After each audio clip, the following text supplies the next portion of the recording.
nuclear accident in the Ukraine created fallout today in Chicago. We do know that a zone of deadly radiation is being released from the damaged plant, and the accident is far from over. Nuclear power plant accident inside the Soviet Union. Radiation levels around the plant up to 3 times the natural radiation levels. They should make a leak. Chernobyl accident is almost half a world away. Residents throughout the Northland are worried about the possible health effects from fallout, worried about the safety of our own nuclear reactors, and worried about the possible economic consequences of the accident. On the 26th of April 1986, an event took place that officially killed 31 people and left an unknown number of people affected for the rest of their lives. It rewrote the safety rules in nuclear energy and caused 发射算命术亚成发射命令是基于生产发射推断的一门占卜术，向大家推荐一位研究发射命令21年的道长，擅长发射算命术，居家风水布局，灵符法师。道长微信20882988。Was a 1,000-mile radius to be safely uninhabitable to humans for a few hundred years. It was the Chernobyl nuclear disaster, and in this video you will see that if it wasn't for 3 almost forgotten heroes, things could have been so much worse. First, let's go back to March 1970. Work begins on the construction of the Chernobyl nuclear power plant located near the city of Chernobyl and Pripyat in northern Ukraine. By 1983, 4 nuclear reactors are built, and between them they are powering 10% of Ukraine's electricity. Fast forward to the early hours of the 26th of November 1986, 16 years after the plant's commission, and workers at the nuclear plant are carrying out a test on reactor number 4. There are many inaccuracies and thoughts that the test violated several safety regulations, and this combined with the flawed design in the reactors used at Chernobyl caused a sudden power surge and an emergency shutdown was implemented. This failed, and as the workers could feel the ground trembling beneath them, they knew something bad was coming. Seconds later, an explosion occurred, followed by a second more powerful explosion that blasts the 12-ton cover off of the reactor into the air, releasing deadly radioactive vapor and a spray of colourful bright fire 1,000 meters into the sky. The alarms were activated and the first on the scene were firemen. They said they had no idea what they were dealing with, but knew the risks of the radiation, and if they had followed regulations, they would have never gone near the reactor, but had no choice. They tackled the blaze without any protective gear, exposing themselves to deadly radiation, and despite their efforts, the fire could not be brought under control. 2 men died that day. The night shift main circulating pump operator, who was most likely killed immediately as his body was never discovered, and the automatic systems adjuster who was found unconscious in room 604, pinned under a fallen beam and was contaminated by radioactive water. To show how much radiation this man had been exposed to, one of the power plant workers suffered a radiation burn on his back, where this man's hand was located when he helped carry him out. There is an unconfirmed story that shortly after the explosion, many locals gathered on a railway bridge that had a good view of the nuclear plant to witness the colourful flames coming from the reactor. They had no idea that in the air was a lethal dose of radiation. Apparently no one survived, and the bridge is now referred to as the Bridge of Death. Like I said, this is unconfirmed, but the bridge does exist, and if people were stood there for long enough, there is no denying they would have been exposed to deadly amounts of radiation. Tales aside, in the days that followed the explosion, the authorities were slow to react and acknowledge the dangers posed by this accident.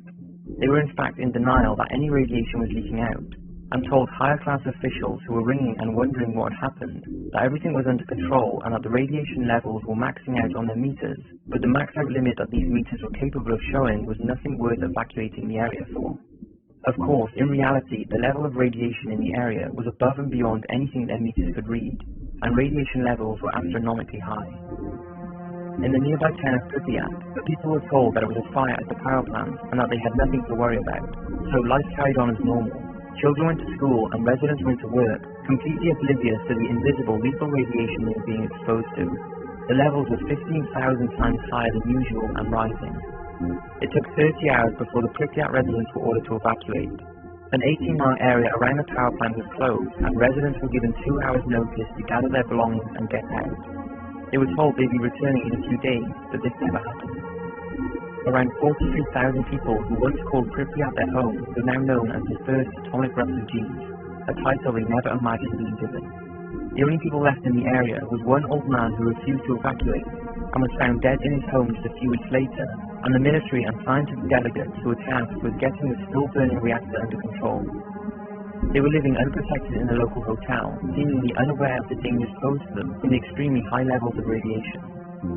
In the days after the explosion, clouds of radioactive matter were being blown north, drifting over Russia and reaching as far as Sweden. Despite radioactive dust raining down on Stockholm, there was still no official report outside of the Soviet Union. It took 3 days for the rest of the world to know, and this coincided with the report that a US spy satellite had spotted the wreckage of the burning Chernobyl plant. By now, the whole of Europe was at risk of contamination. The plant was still burning, and something had to be done urgently to put out the fire and seal reactor number 4 to prevent any more radiation from spewing out. Pilots were brought in to fly helicopters above the reactor and dropped thousands of tons of sand, clay, and neutron-absorbing boron onto the blaze in an attempt to smother the flames and neutralize the radiation. Many soldiers would pour the sand in from sacks while hovering directly above the reactor. A week later, although the flames were brought somewhat under control, the heat had not, and it was causing the base of the reactor to crack. The workers knew that below the reactor was a water reservoir and also a basement that would have been filled with water from the firefighters' water hoses. If the radioactive magma made contact with the pool of water underneath, this would have caused a massive steam explosion, throwing out more radioactive material from the reactor into the air. Therefore, it was absolutely necessary to drain this water. By doing so, another explosion could be prevented, and the area below the reactor could then be filled with liquid nitrogen between it.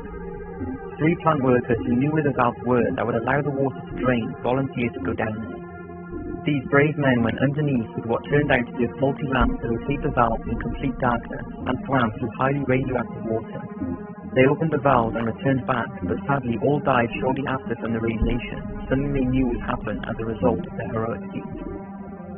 With the water drained, the authorities called on the help of 10,000 miners, with the aim of tunneling underneath the reactor to cool the base down and stop it from melting through the ground by pumping in liquid nitrogen.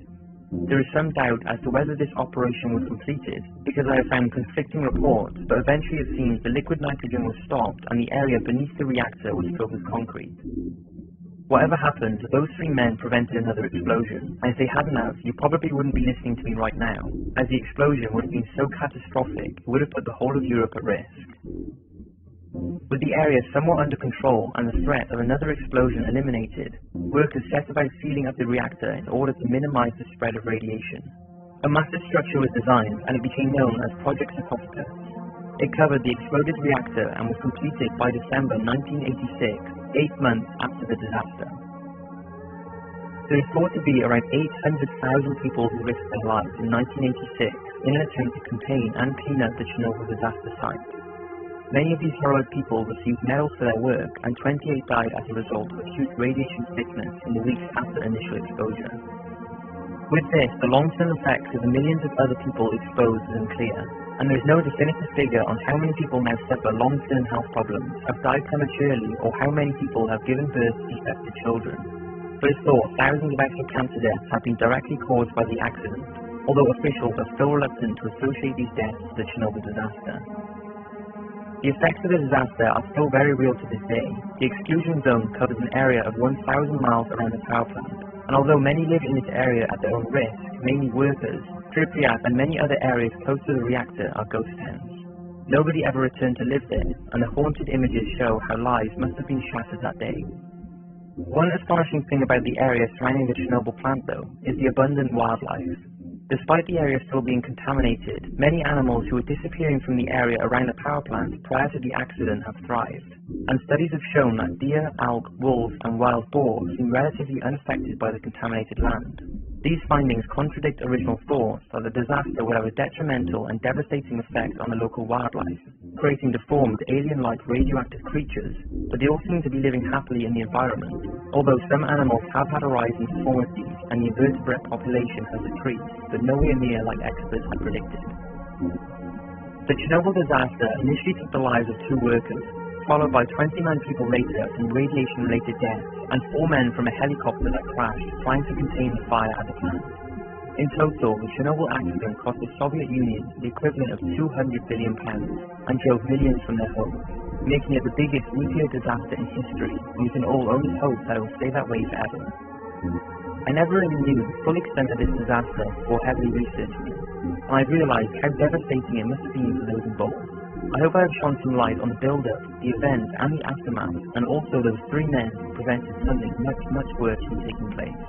I hope you've enjoyed this video. Thanks for watching, and I'll see you again in the next one.